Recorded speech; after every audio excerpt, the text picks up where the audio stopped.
Friends, आज मैं भौतिक विज्ञान का मैं कुछ प्रश्न करने वाला हूं जो बीपीएससी, एसएससी, रेलवे तथा अदर एग्जाम के लिए बहुत ही ज़्यादा इम्पोर्टेंट है।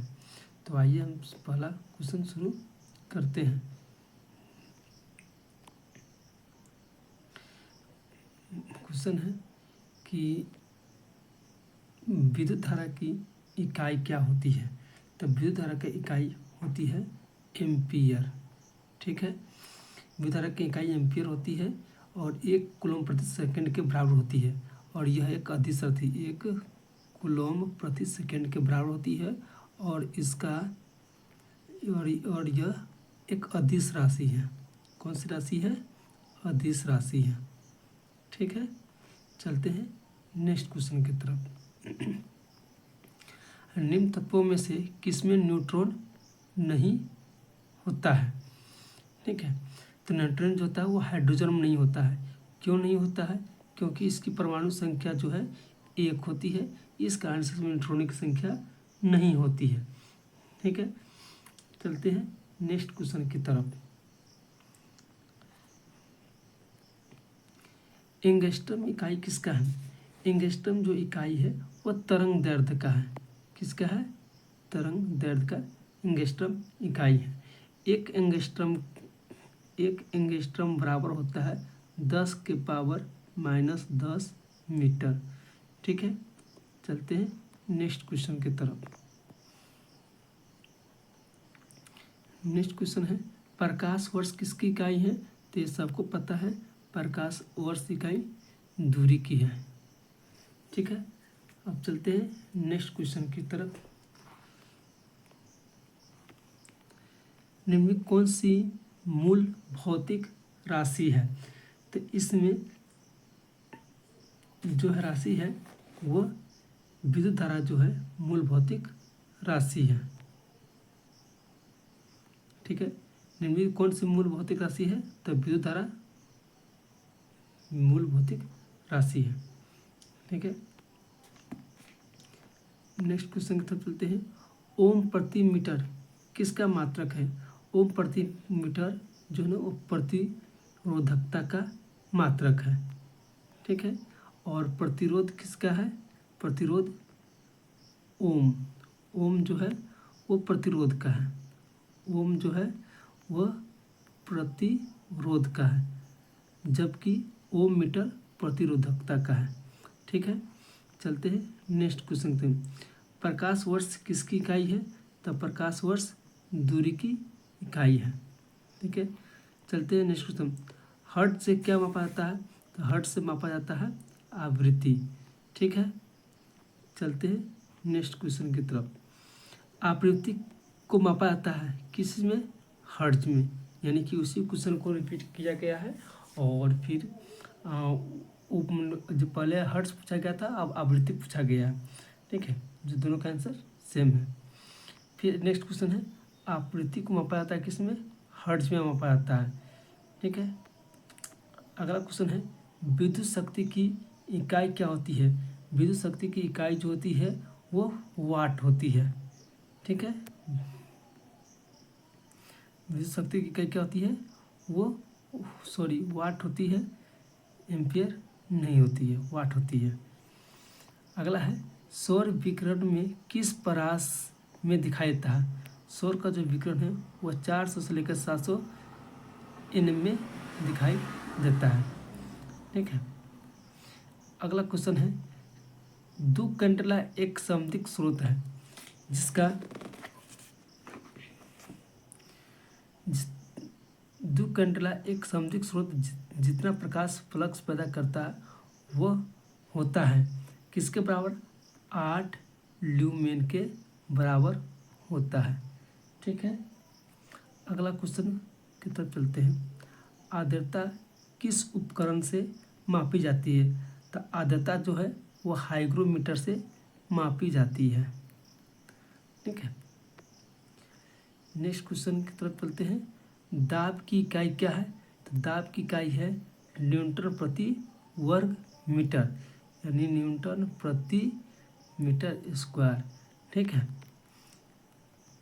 यह अगला क्वेश्चन है दाब का मात्रक है, दोनों वही है, लगभग क्वेश्चन वही है। दाब का मात्रक क्या है, तो दाब का मात्रक का जो है वो इनमें से कोई नहीं होगा, क्योंकि दाब का मात्रक क्या होता है, न्यूटन प्रति मीटर स्क्वायर होता है। ठीक है, तो इनमें से कोई नहीं होगा इसका आंसर। ठीक है, इनमें से कोई, अच्छा ऊपर नीचे दोनों क्वेश्चन सेम ही है, इनमें से कोई नहीं होगा। ठीक है, अगला क्वेश्चन चलते हैं, निम्नलिखित में कौन अदिश राशि है, तो अदिश राशि जो है वह दाब है, बाकी इसमें बल, वेग, त्वरण ये क्या है, सदिश राशि है। ठीक है, इसमें दाब क्या है, अदिश राशि है। अब चलते हैं नेक्स्ट क्वेश्चन की तरफ। दाब की इकाई क्या है, तो अभी जस्ट बताया दाब की इकाई क्या है, न्यूटन प्रति वर्ग मीटर। ठीक है, न्यूटन प्रति वर्ग मीटर। निम्नलिखित में कौन सदिश राशि नहीं है, इसमें ये पूछा रहा है निम्नलिखित में कौन सदिश राशि नहीं है, तो इसमें जो गति है वह सदिश राशि नहीं है। अगला क्वेश्चन, यदि धरती की घूमने गति बढ़ा दिया जाए तो भूमध्य रेखा का पिंड का क्या वजन कितना होगा, ठीक है, पिंड का वजन क्या होगा, वो घट जाएगा, पिंड का वजन क्या हो जाएगा, वो घट जाएगा। अगला क्वेश्चन, निम्नलिखित में किस राशि का मात्रक नहीं है, तो वह विकृति मात्रक नहीं है। ठीक है, इनमें किस राशि का मात्रक नहीं है, तो विकृति मात्रक नहीं है। नेक्स्ट क्वेश्चन चलते हैं, निम्नलिखित में से किस तरीके से 1 वोल्ट व्यक्त किया जा सकता है, तो 1 जूल प्रति कूलम से प्रति कूलम में 1 वोल्ट व्यक्त किया जा सकता है, इसलिए इसका सही उत्तर ए होगा। निम्नलिखित में से कौन न्यूटन गति के तीसरे नियम का उपयोग करता है, तीरंदाजी। ठीक है, न्यूटन का तीसरा गति नियम कहता है कि प्रत्येक क्रिया के समान एक विपरीत क्रिया होती है।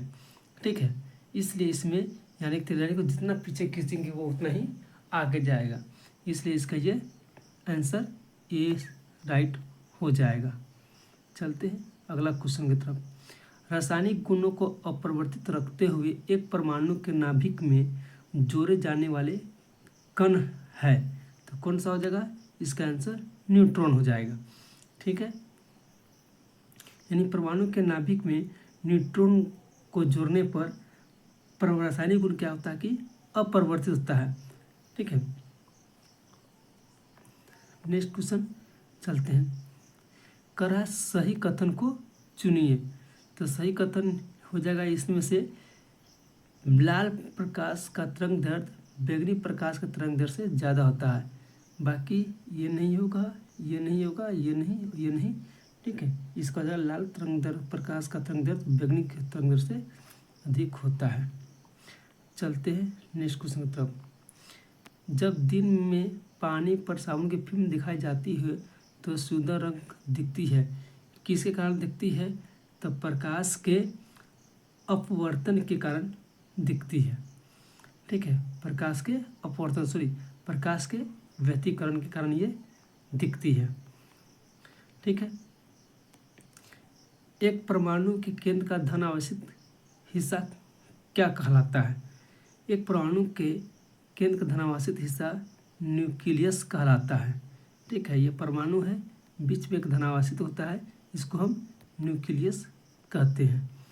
ठीक है, एक ठोस के सीधे गैस में परिवर्तन को, ठोस से सीधे गैस में परिवर्तन को क्या कहलाता है, तो ऊर्ध्वपातन कहा जाता है। जैसे नौसादर, कपूर, यानी कि बिना जल में परिवर्तित हुए डायरेक्ट गैस में परिवर्तन हो जाते हैं, उसे हम ऊर्ध्वपातन कहते हैं। अगला क्वेश्चन है, वह ताप बिंदु जिस पर ठोस द्रव और गैसीय अवस्थाएं एक ही साथ रह सकती है क्या कहलाती है, तो वो कहलाती है हमारा त्रिक बिंदु। क्या कहलाती है, त्रिक बिंदु, जिसमें ठोस, द्रव और गैस सब एक साथ रहती है, तो उसे हम त्रिक बिंदु कहते हैं। ठीक है, अगला क्वेश्चन, कॉस्मिक किरणें है, तो कॉस्मिक किरणें क्या है, ठीक है, कॉस्मिक किरणें क्या है, तो ये अनावेशित कण है, सॉरी ये क्या है, आवेशित कण है, ठीक है। कॉस्मिक किरण क्या है, आवेशित कण है। 2G स्पेक्ट्रम में 2G स्पेक्ट्रम में जी शब्द किसके लिए प्रयुक्त होता है, ठीक है। तो जो जी शब्द प्रयोग होता है वो जनरेशन के लिए प्रयुक्त होता है, जी फॉर जनरेशन, ठीक है। नेक्स्ट क्वेश्चन चलते हैं, रडार का आविष्कारक कौन था। रडार का आविष्कारक जो था ना, रॉबर्ट वाटसन था, ठीक है। अगला क्वेश्चन की तरफ बढ़ते हैं। गॉड पार्टिकल है, गॉड पार्टिकल जो है वह हिग्स बोसोन है। गॉड पार्टिकल क्या है, वो हिग्स बोसोन है, ठीक है। बीपीएससी 2016 के प्रीमियम पूछा गया था। अगला क्वेश्चन है, सर सीवी रमन को भौतिक का नोबेल पुरस्कार प्राप्त हुआ था, कब हुआ था प्राप्त, तो 1930 में हुआ था, ठीक है। टेलीस्कोप की खोज किस वैज्ञानिक ने की थी, तो गैलीलियो ने की थी, ठीक है। और गैलीलियो ने, नेक्स्ट क्वेश्चन चलते हैं, इस सदी की शुरुआत में हवाई जहाज का आविष्कार किसने किया था, तो ये राइट ब्रदर्स ने की थी। 1 माइक्रोन किसके बराबर होता है, 1 माइक्रोन 1/1000 mm के बराबर होता है, ठीक है। 40 डिग्री सेल्सियस का मान फ़ारेनहाइट में कितना होता है, तो इसका 104 होता है, ठीक है। इसका सूत्र है, इसका सूत्र लिख लीजिए, F बराबर 9/5 C + 32, ठीक है। ये इसका सूत्र होता है, जिससे आप ये फॉर्मूला से इसको आप बना सकते हैं, ठीक है।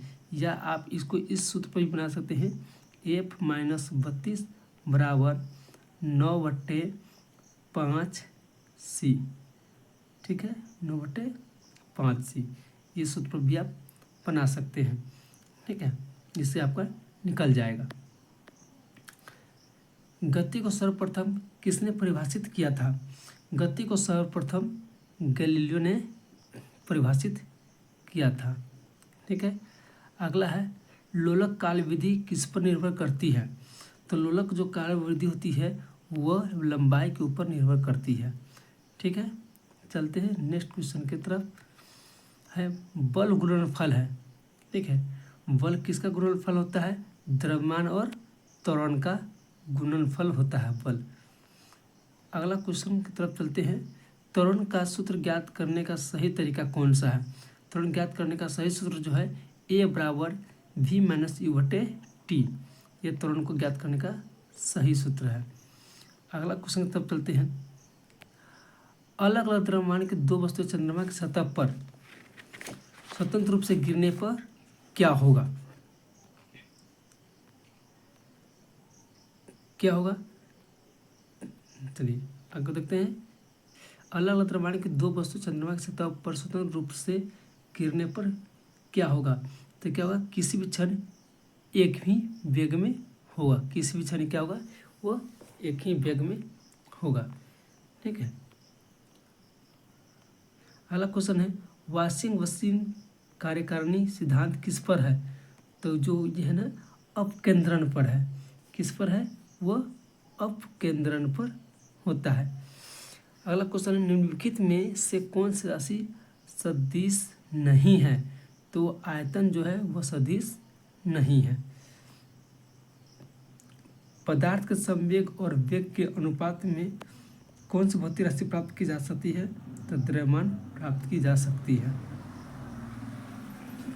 1 पिकोग्राम बराबर कितना होता है, तो 1 पिकोग्राम बराबर 10⁻12 ग्राम के बराबर होता है, ठीक है।